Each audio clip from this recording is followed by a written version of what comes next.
ഇത് ഞങ്ങളുടെ മുത്തശ്ശി ആവേശാനന്ദ. ഇത് മുത്തശ്ശിയുടെ ചെറുമകൻ, ഞങ്ങളുടെ അമ്മാവൻ രാമവർമ്മ തമ്പുരാൻ. ഇത് അദ്ദേഹത്തിന്റെ സഹോദരികൾ, അത് അവരുടെ മക്കൾ, അത് പണിക്കരമ്മാവൻ, അത് മുത്തശ്ശിയുടെ മരുമകൻ. എനിക്ക് 6 മക്കളായിരുന്നു, 3 ആണും 3 പെണ്ണും.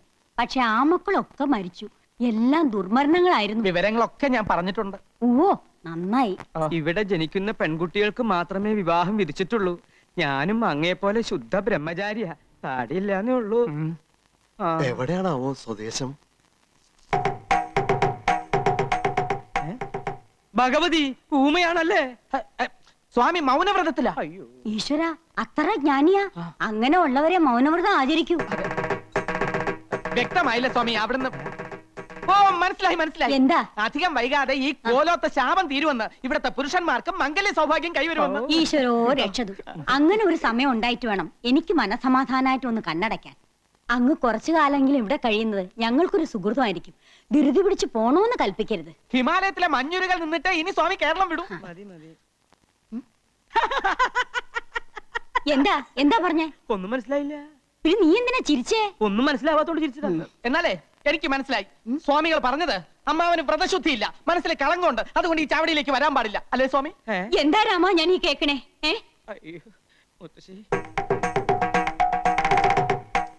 ചെയ്യിക്കാം സ്വാമി, ചെയ്യിക്കാം. എന്താ എന്താ? അമ്മാവൻ ഇന്ന് രാത്രി മുഴുവൻ ആഹാരം കഴിക്കാതെ ഉപവസിക്കണമെന്ന്, സന്ധ്യയ്ക്ക് രാമായണത്തിലെ കിഷ്കിന്ധാ കണ്ടം മുഴുവൻ വായിച്ചു തീർക്കണമെന്ന്. അയ്യോ, ഇവൻ വെറുതെ ഓരോന്ന് പറയാ. അദ്ദേഹം ഇതൊന്നുമല്ല പറഞ്ഞത്. അദ്ദേഹം ഇത് തന്നെയാണ് പറഞ്ഞത്. ദേ ഇങ്ങനെ കാണിച്ച രാമായണം വായിക്കാന്നാണ് അർത്ഥം. ഊമയുടെ ഭാഷ നിനക്ക് അങ്ങനെ മനസ്സിലായി? ഞായറാഴ്ച TV കാണാറില്ലേ, അത് കണ്ട് പഠിച്ചതാ. തർക്കമൊന്നും വേണ്ട, ഞാൻ പറയണത് അങ്ങോട്ട് അനുസരിക്കുക. അതെന്നെ മുത്തശ്ശി പറയട്ടെ. മുത്തശ്ശി പറയട്ടെ. രാമൻ ഇന്ന് ഉപവസിച്ച് രാമായണം മുഴുവൻ അങ്ങോട്ട് പാരായണം ചെയ്യാ. പല്ലും കടിച്ചലറിക്കൊണ്ടു പാലിയും നില്ലു നില്ലുന്നണഞ്ഞോരു നേരം തഥാ. പല്ലും കടിച്ചലറിക്കൊണ്ടു പാലിയും നില്ലു നില്ലുന്നണഞ്ഞോരു നേരം തഥാ. മുഷ്ടികൾ കൊണ്ടു താടിച്ചതു ബാലിയെ ദുഷ്ടനാം ബാലി സുഗ്രീവനെയും തഥാ. വേണ്ട വേണ്ട, എന്നോട് കളിക്കാൻ നിക്കണ്ട. ഏലസ എന്റെ കയ്യില്. എറിഞ്ഞു ഓടിക്കാൻ നോക്കുകയാണല്ലേ? രാമായണം വായിക്കണത് നിനക്ക് സൂഹിക്കണില്ല. മുത്തശ്ശി ഇവിടെ വായിക്കാൻ സമ്മതിക്കണില്ല. എന്റെ അടുത്ത് വേണ്ടാട്ടാ. പോയിക്കോ പോയിക്കോന്ന്. എനിക്ക് ധൈര്യമില്ലെന്നാ നിന്റെ വിചാരല്ലേ?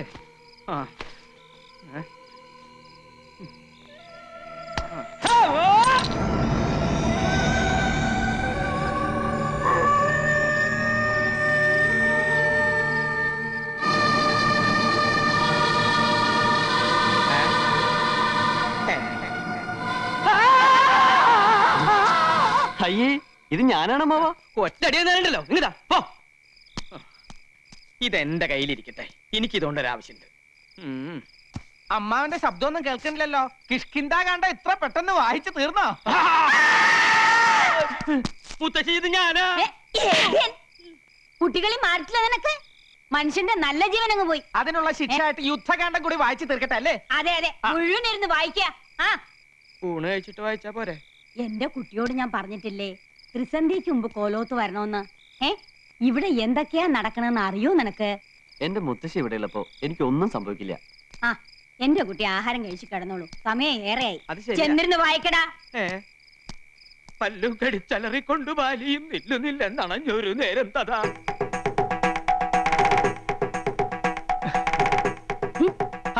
പരിഭവിക്കാതെ സ്വാമികളെ, ഈ പാലങ്ങോട്ട് കുടിക്ക്. നിവർത്തിയേട് കൊണ്ടല്ലേ എനിക്ക് ഇങ്ങനെയൊക്കെ ചെയ്യേണ്ടി വരുന്നത്. എല്ലാറ്റിനും എന്നെങ്കിലും ഒരു പരിഹാരം ഉണ്ടാവും. താൻ വിഷമിക്കണ്ട. താടിയും മുടിയും വെച്ച് കെട്ടി ഇങ്ങനെ ഫാൻസി ഡ്രസ് കളിക്കാനേ ഇനി എന്നെ കിട്ടുവേല കേട്ടാ. കൊച്ചു ത്രേസ്യ ആരെങ്കിലും കാണും. കാണട്ടെ, എല്ലാരും അറിയട്ടെന്നു. ഇങ്ങനെയുണ്ടോ മനുഷ്യന്മാർ? വലിയ തമ്പുരാക്കന്മാരാണെങ്കിലുവേ ഒന്നിനും നെറിയില്ല. നീ കൊച്ചു ത്രേസ്യക്ക് മനസ്സിലായി കേട്ടാ. അല്ലേ പിന്നെ കെട്ടിക്കൊണ്ട് വന്ന പെണ്ണിനെ ആരെങ്കിലും ഇങ്ങനെ സ്വാമിയായിട്ട് ഇരുത്തുവാന്ന്. നീ കൂടുതലൊന്നും പറയണ്ട. കടപ്പുറത്ത് തേങ്ങ ഇടിക്കാൻ വന്ന എന്റെ അടുത്ത് 1ഉം 2ഉം കൊച്ചു വർത്തമാനം പറഞ്ഞ് നീ അടുത്ത് കൂടിയപ്പോ ഞാനും ഏതാണ്ടൊക്കെ പറഞ്ഞുപോയി. ഏതാണ്ടൊക്കെ പറഞ്ഞെന്നാ? പറഞ്ഞത് കൃത്യമായിട്ട് എനിക്കങ്ങോട്ട് ഓർമ്മയുണ്ട് കേട്ടാ. കൊച്ചു ത്രേസ്യയെ ഐ ലവ് യു എന്നാ നിങ്ങ പറഞ്ഞത്. ഈ ഐ ലവ് യു എന്ന് പറഞ്ഞാൽ ഉടനെ കെട്ടിക്കോണോന്നാണെങ്കിൽ കേരളത്തിലെ എല്ലാ ആണുങ്ങൾക്കും 10ഉം 15ഉം ഭാര്യമാര് കണ്ടേനെ. ഇനി ഇഷ്ടപ്പെട്ടു ഒന്ന് എന്നെ ഇരിക്കട്ടെ. എന്ത് അപരാധം ചെയ്തിട്ടാ നിന്റെ അപ്പം വർക്കി എന്നെ ഓടിച്ചിട്ട് പിടിച്ച് രജിസ്റ്റർ ഓഫീസിൽ കൊണ്ടുപോയി എന്നെ കെട്ടിച്ചത്? ഞാൻ ബ്രഹ്മചാരിയായി കഴിയേണ്ടവനാണെന്ന് അങ്ങയുടെ കാല് പിടിച്ച് പറഞ്ഞതാ. അന്നേരം ആ കാല് കൊണ്ട് എന്നെ അങ്ങേരെ മുഖത്ത് തൊഴിച്ചു. എന്നിട്ട് എന്നെ ഭീഷണിപ്പെടുത്തി നിന്നെ ഇങ്ങോട്ട് കൊണ്ടുവരികയും ചെയ്തു. കഴിഞ്ഞതൊക്കെ കഴിഞ്ഞ് ഇനി നമുക്ക് എല്ലാം അങ്ങോട്ട് മറക്കാം തിരുമേനി. എല്ലാം ഞാൻ മറക്കാം, എന്റെ ബ്രഹ്മചര്യം ഒഴിച്ച്. കൊച്ചു ത്രേസ്യേ, എനിക്ക് എന്റെ ജീവനിൽ കൊതിയുണ്ട്. നമ്മുടെ രഹസ്യ വിവാഹം കഴിഞ്ഞെങ്കിലും മേപ്പാടം കൽപ്പിക്കുന്നത് വരെ ഞാൻ സ്ത്രീ സുഖം അനുഭവിക്കുന്ന പ്രശ്നമേ ഇല്ല. അയ്യോ അങ്ങനെ പറയല്ലേ, തമ്പുരാൻ അറിയാവാ ഇന്ന് നമ്മുടെ ആദ്യ രാത്രിയാണ്. എന്റെ കാളരാത്രി അന്ന് കടാപ്പുറത്ത് വെച്ച് ആദ്യമായി തമ്പുരാൻ എന്നെ ഇഷ്ടമാണെന്ന് പറഞ്ഞ ദിവസം ഓർമ്മയുണ്ടാ? ദുർദിനങ്ങൾ ഞാൻ ഓർമ്മിക്കാറില്ല. എനിക്ക് നല്ല ഓർമ്മയുണ്ട്. അന്ന് അയലയും മത്തിയും ചാകര വന്ന ദിവസിയാണ്. ആ സന്ധ്യക്ക് കടാപ്പുറത്ത് വെച്ച് തമ്പുരാൻ എന്നെ നോക്കി പറഞ്ഞു, കൊച്ചുദ്രേസ്യ സുന്ദരിയാണ്. കളിയാക്കിയാലും മനസ്സിലാകാത്ത പെണ്ണ്. ദേ ഒരു കാര്യം ഞാൻ പറഞ്ഞേക്കാം, ഞാൻ ജീവനോടെ ഇരിക്കുന്നത് കാണണമെന്നുണ്ടെങ്കിൽ ശൃംഗരിക്കാൻ വരാതെ മര്യാദയ്ക്ക് അടങ്ങി ഒതുങ്ങി ഇവിടെ കഴിഞ്ഞോണം. സമനില തെറ്റി ഞാൻ വല്ലതും ചെയ്തു പോയാൽ പാലമരത്തിന്റെ ചോട്ടിൽ നിന്ന് പിറ്റേന്ന് നീ തന്നെ എന്റെ എല്ലും മുടിയും പറക്കേണ്ടി വരും. അപ്പൊ ജീവിതകാലം മൊത്തം എന്നെ ഇങ്ങനെ സ്വാമി വേഷം കെട്ടി ചിരുത്താനാണ് ഇങ്ങോട്ട് കെട്ടിയെടുത്തോണ്ട് വന്നത്. മേപ്പാടം കൽപ്പിക്കുന്നത് വരെ. മേപ്പാടൻ ആരുവാ? എന്ത് പറഞ്ഞാലും തല്ല ഒരു മേപ്പാടൻ. അവിടെ നിൽക്കാം, നിൽക്കാം.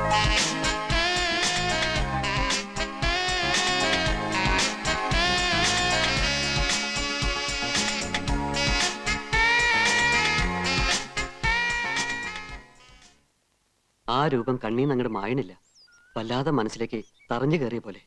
ആ അങ്ങനെ വരട്ടെ. ഈ അസുഖത്തിനെയാ പ്രേമം പ്രേമം എന്ന് പറയുന്നത്. എടാ ബ്രഹ്മചാരി, നീ ഇങ്ങനെ സ്വപ്നം കണ്ടു കിടന്നിട്ട് വല്ല കാര്യമുണ്ടോ? ഈ പെണ്ണും പിടക്കോഴി എന്നൊക്കെ പറഞ്ഞ ബ്രഹ്മചാരികൾക്ക് പറഞ്ഞിട്ടില്ല. ജീവിതകാലം മുഴുവൻ ബ്രഹ്മചാരിയെ കഴിഞ്ഞോളാമെന്ന് ഞാൻ ആർക്കും വാക്കൊന്നും കൊടുത്തിട്ടില്ല. അങ്ങനെ ഉയരട്ടെ കാമുകന്റെ കരുത്താർന്ന ശബ്ദം. അതിരിക്കട്ടെ, ഈ കക്ഷി എവിടെയുള്ളതാ? ഏതാ എവിടുന്ന ഒന്നും ചോദിക്കാൻ പറ്റില്ല. എവിടുന്നോ വന്ന് എവിടേക്കോ മറിഞ്ഞുപോയ സുഖകരമായ ഒരു സ്വപ്നം. പ്രേമ അസ്ഥിക്ക് എന്നെ പിടിച്ചിട്ടുണ്ട്. കവിത വരണേണ്ടില്ലേ? മനസ്സ് തുറന്ന് എന്തെങ്കിലും പറയുമ്പോ നിനക്ക് തമാശ. പിന്നെയല്ല, ഒരു ദിവസം മുഴുവൻ നിന്റെ കൂടെ ഉണ്ടായിട്ടും ഊരും പേരും ചോദിക്കാൻ സമയം കിട്ടിയില്ല അത്രേ. പലതും ചോദിക്കണമെന്നുണ്ടായിരുന്നു, പക്ഷേ അതിനുള്ള അവസരം ഒത്തുന്നില്ല. പേര് മായെന്നാണെന്ന് തോന്നുന്നു. ഭാഗ്യം, അത് ഇപ്പോഴെങ്കിലും ഓർമ്മ വന്നല്ലോ. ഇനി കേരളത്തിൽ മൊത്തത്തിലുള്ള മായമാരുടെ ലിസ്റ്റ് എടുത്ത് അന്വേഷിച്ചാൽ കാര്യങ്ങൾ എളുപ്പമായി. നമ്മുടെ തോട്ടുവക്കത്തെ മേന്റമംഗൾ ഒരു മായുണ്ട്. ഇനി അതായിരിക്കോ? അതായിരിക്കാനാ സാധ്യത. അവരുടെ മൂത്ത മകൻ 7ാം ക്ലാസ്സിൽ പഠിക്കുന്നുണ്ട്. നമുക്ക് അവനോട് തന്നെ ചോദിക്കാം, നിന്റെ അമ്മ പരസ്യ ചിത്രങ്ങളെ അഭിനയിച്ചു തുടങ്ങിയോന്ന്. നിന്നോട് ഇതൊക്കെ പറയാമെന്ന് എന്നെ വേണം തല്ലാൻ. എടാ, നിനക്കറിയാലോ, കോളേജിൽ ഇത്രയേറെ പെമ്പിളരുണ്ടായിട്ടും എനിക്ക് ആരോട് ഇതുവരെ ഒന്നും തോന്നിയിട്ടില്ല. പക്ഷെ ഇതെന്തോ എനിക്ക് പറഞ്ഞു വെച്ചിരിക്കുന്ന പെണ്ണാണെന്നൊരു തോന്നൽ. എടാ, കാര്യം ഇത്ര സീരിയസ് ആണോ? ഇന്നലത്തെ ഷൂട്ടിങ്ങിന് ഞാനില്ലാഞ്ഞതാ കാരണം. ഞാനുണ്ടായിരുന്നെങ്കിൽ അവളുടെ ഡീറ്റെയിൽസ് മുഴുവൻ ഭൂമിശാസ്ത്രവും ശരീരശാസ്ത്രവും എല്ലാം ചോദിച്ചു മനസ്സിലാക്കിയേനെ. പിന്നെ നിന്നോടല്ലേ അവള് പറയാൻ പോവല്ലേ? നമുക്ക് ആ ഡയറക്ടർ ഒന്ന് ചെന്ന് കണ്ടാലോ? അയാൾക്ക് ചിലപ്പോൾ അഡ്രസ് അറിയായിരിക്കും. എങ്ങനെയാണേലും വേണ്ടില്ല, ഒന്നുകൂടി അവളൊന്ന് കാണാൻ കഴിഞ്ഞാൽ മതിയായിരുന്നു.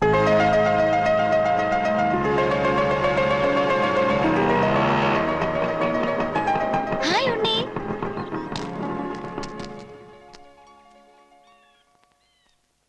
എന്താ ഇങ്ങനെ മേടിച്ചു നോക്കുന്നേ?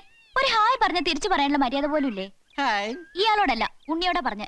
ഞാൻ പോവാ. അയ്യോ പോവല്ലേ, ഉണ്ണിപ്പ കാണണമെന്ന് പറഞ്ഞേയുള്ളൂ, അപ്പോഴേക്കും പ്രത്യക്ഷപ്പെട്ടു. ഏതായാലും 100 ആയസാ. മായ എന്താ ഇവിടെ? എന്റെ വീട് ദേ ആ കുന്നിന്റെ അപ്പുറത്താ. നാളത്തെ ഷൂട്ടിങ്ങിന് മായ വരില്ലേ? ഏയ്, ഞാനിനി ഷൂട്ടിങ്ങിനൊന്നുമില്ല. ഇന്നലെ ഒരു പ്രത്യേക സാഹചര്യത്തിൽ വന്നേ ഉള്ളൂ. അയ്യോ അങ്ങനെ പറയല്ലേ, മായ വരണം, അല്ലെങ്കിൽ ഉണ്ണിക്ക് വിഷമാവും. ഞാൻ വരാഞ്ഞ ഇയാൾ എന്തിനാ വിഷമിക്കുന്നേ? അല്ല, മായ അത്രക്ക് ഇഷ്ടാണെന്ന്. മായയല്ല, മായയുടെ ഡാൻസ് വളരെ നന്നായിരുന്നു. ഇവൻ അതാ ഉദ്ദേശിച്ചത്. അപ്പൊ നിനക്ക് മായ ഇഷ്ടാണെന്ന് പറഞ്ഞോ? അങ്ങനെ ഞാൻ പറഞ്ഞില്ല. അയ്യോ പറഞ്ഞു. പറഞ്ഞോ? എന്നോടാണോ ചോദിക്കുന്നേ? സോറി. പിന്നെ നാളത്തെ വർക്കിന് മായ വരണം. ആ, ഒരു പാവപ്പെട്ട ചെറുപ്പക്കാരന്റെ ആഗ്രഹല്ലേ, പ്ലീസ്. ഓഹോ, താനാരാ ദല്ലാളാ? ശരി, ഉണ്ണിക്ക് വേണ്ടി ഞാൻ വരാം. എടാ, അവൾ പറഞ്ഞു കേട്ടോ, ഉണ്ണിക്ക് വേണ്ടി വരാന്ന്. ഇത് വീണു. സത്യം. പ്രേമെന്നോ? കൊല്ലും നിന്നെ ഞാൻ. ആവശ്യത്തിലേറെ ലാളിച്ച് വഷളാക്കിയതിന്റെ കുഴപ്പമായി കാണണേ. ഞാനിവിടെ 46 വയസ്സ് കഴിഞ്ഞ് നിൽക്കാൻ തുടങ്ങിയിട്ട് കാലം കുറയായി. എന്നിട്ട് ഇങ്ങനൊരു ചിന്ത എനിക്ക് വന്നിട്ടില്ല. മോഹങ്ങളൊക്കെ അടക്കി ഒതുക്കി ചുരുട്ടി മനസ്സിൽ വെച്ചോണ്ട് നടക്കാ ഞാൻ. എന്തിനാ? ജീവനെ പേടിച്ചിട്ട്. ഇവിടത്തെ പുരുഷന്മാര് ബ്രഹ്മചര്യം തെറ്റിച്ച എന്തൊക്കെ ദുരന്തങ്ങളാ ഉണ്ടാവാന്ന് നിനക്കറിയോ? ഇക്കാലത്ത് ഇതൊക്കെ പറഞ്ഞ ആരെങ്കിലും വിശ്വസിക്കോ? ഒക്കെ വെറും അന്ധവിശ്വാസങ്ങളാ. നിന്റെ പ്രായത്തിൽ ഞാനും ഇതൊക്കെ തന്നെ പറഞ്ഞത്. മീനാക്ഷിയെ വെറുതെ ഒന്ന് നോക്കിയതിന് ഞാൻ അനുഭവിച്ച കഷ്ടപ്പാടുകൾ എന്തെന്ന് എനിക്കല്ലേ അറിയൂ. അമ്മാവൻ എന്തൊക്കെ പറഞ്ഞാലും ശരി, എനിക്ക് അവളെ വിവാഹം കഴിച്ചേ വെക്കൂ. നീ ഇത് എന്നോട് പറഞ്ഞത് പറഞ്ഞു. ഇതെങ്ങാനും മുത്തശ്ശി അറിഞ്ഞാൽ എന്താ ഉണ്ടാവാന്ന് നിനക്കറിയോ? അതുകൊണ്ട് പ്രേമം വല്ലാതെ മൂത്ത് കഴിയുമ്പോ നല്ല തണുത്ത വെള്ളം തലയിലൊഴിച്ച് സഹസ്രനാമ കീർത്തനവും ചൊല്ലി കമിഴ്ന്ന് കിടന്ന് ഹര ഹരോ ഹര ഹര എന്നാണ് പറഞ്ഞാ മതി. ഇത് തന്നെയാണ് ഞാനും ചെയ്തിരുന്നത്. അമ്മാവൻ മുത്തശ്ശിയോട് ഒന്ന് പറഞ്ഞു നോക്കോ? നല്ല ശേലായി. ഈ നാട്ടിലെ മുഴുവൻ പുരുഷന്മാരെയും എങ്ങനെയാ ബ്രഹ്മചാരികളാക്കണ്ടേന്ന് ആലോചിക്കാൻ മുത്തശ്ശി. അതിന്റെ ഇടയിലാണ് വിവാഹം എന്ന് പറഞ്ഞ് നീ അങ്ങോട്ട് ചെല്ലണേ. കൊഴപ്പായി ദേവരുന്നു. ആർക്കായുടെ മംഗല്യം വേണ്ടത്? രാമോർമ്മയ്ക്കാണോടാ? എനിക്കല്ല. പോലോത്ത ആണുങ്ങളുടെ മൂത്തവൻ നീയല്ലേ? നീയൊക്കെ വേണ്ടെന്ന് വെച്ച മംഗല്യം പിന്നെ ഇവിടെ ആർക്കാ വേണ്ടത്? ഞാനായിട്ട് അത് പറയണില്ല, വേണ്ടപ്പെട്ട ആൾ ഇവിടെ ഉണ്ട്. ആരെ? ഉണ്ണിക്കുട്ടനോ? എന്താ നീ ഒന്നും മിണ്ടാത്ത? കുട്ടികളല്ലേ, ഈ പ്രായത്തിൽ ഉണ്ടാവണ ചെറിയൊരു മോഹം നമ്മുടെ ഉണ്ണിക്കുട്ടനും തോന്നി.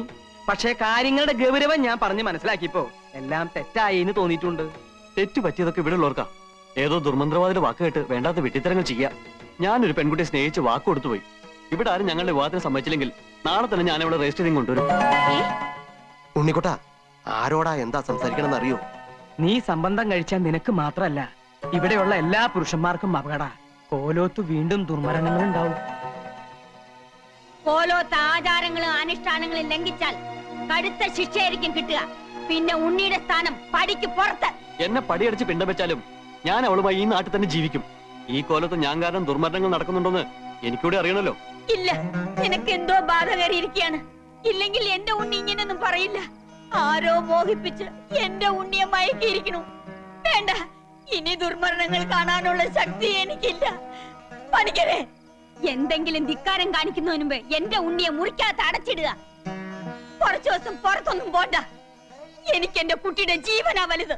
വേണ്ട, എന്റെ ആഗ്രഹം സാധിച്ചു തരാത്ത മുത്തശ്ശിയും വീടും ഒന്നും എനിക്ക് വേണ്ട. നീ എന്താ പറഞ്ഞത്? ഞാൻ പോവാ. ഉണ്ണി, അവിടെ നിൽക്കാനാ പറഞ്ഞത്. ഉണ്ണി!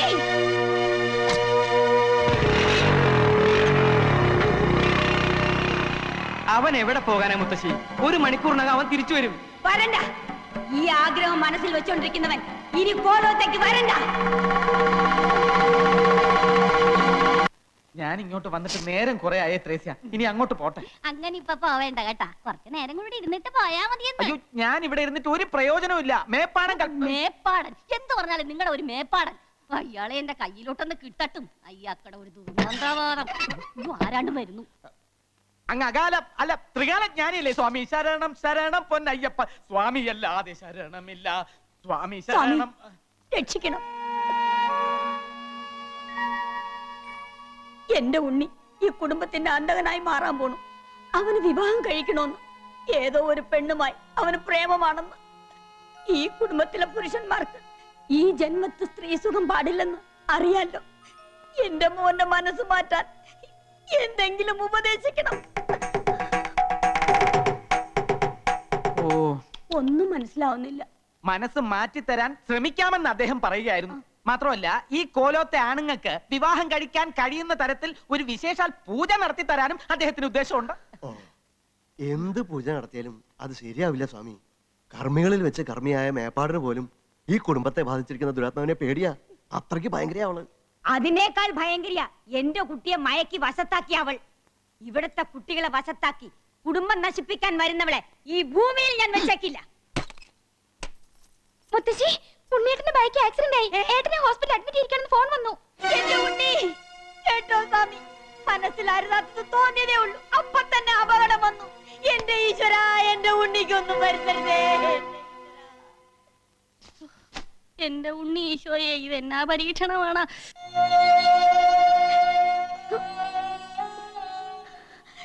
എന്റെ പരദൈവങ്ങളെ, എന്റെ കുട്ടിക്ക് ആയുസ് കൊടുത്തല്ലോ, അത് എന്റെ ഭാഗ്യം. ഇപ്പൊ എന്റെ മോന് മനസ്സിലായോ? തെറ്റായതൊന്നും ചിന്തിക്കരുത്. ചിന്തിച്ചതേ ഉള്ളൂ. അപ്പോഴേക്കും നിന്നെ അപകടത്തിലാക്കിയില്ലേ? ഞാൻ മനഃപൂർവ്വം അപകടത്തിൽ ചാടിയതാ. ചാകാൻ വേണ്ടി തന്നെ. ഞാൻ ജീവിച്ചിരിക്കാൻ വേണ്ടി എന്റെ മായ ഞാൻ മറക്കണമെന്നല്ലേ മുത്തശ്ശി എന്നോട് പറഞ്ഞത്. അവളെ മറന്നിട്ട് എനിക്കൊരു ജീവിതം വേണ്ട. എന്താ അബദ്ധാ കുട്ടി നീ കാണിച്ചത്? ഇതിലും ഭേദം ഈ മുത്തശ്ശിയെ നിനക്ക് കൊല്ലാമായിരുന്നില്ലേടാ. ഈശ്വരൻ തന്ന ജീവൻ സ്വയം അങ്ങോട്ട് നശിപ്പിക്കാന്ന് വെച്ചാ എന്താ പാപം എന്നറിയോ നിനക്ക്? മുത്തശ്ശി ഒന്ന് ക്ഷോഭിച്ചു എന്ന് കരുതി ഇതൊക്കെയാ ചെയ്യാ? എല്ലാരും കൂടെ എന്നെ എന്തിനാ ഇങ്ങനെ വഴക്ക് പറഞ്ഞത്? ഞാൻ തെറ്റാ ചെയ്തത്, സമ്മതിച്ചു. അതിന് ശിക്ഷയായിട്ടാ ചാവാൻ തയ്യാറായത്. ഈ ശല്യം ഇതോടെ തീരുമല്ലോ. ഇതിപ്പോ വലിയ ഇടങ്ങേറായല്ലോ ഭഗവതി. ബ്രഹ്മചര്യം ലംഘിച്ചാൽ അപമൃത്യു ഉണ്ടാവുന്നു മേപ്പാടൻ. ബ്രഹ്മചര്യം ലംഘിക്കാൻ അനുവദിച്ചില്ലെങ്കിൽ സ്വയം അപമൃത്യു വരിക്കുമെന്ന് ഉണ്ണിക്കുട്ടൻ. ഇനിയിപ്പോ എന്താ ചെയ്യാ?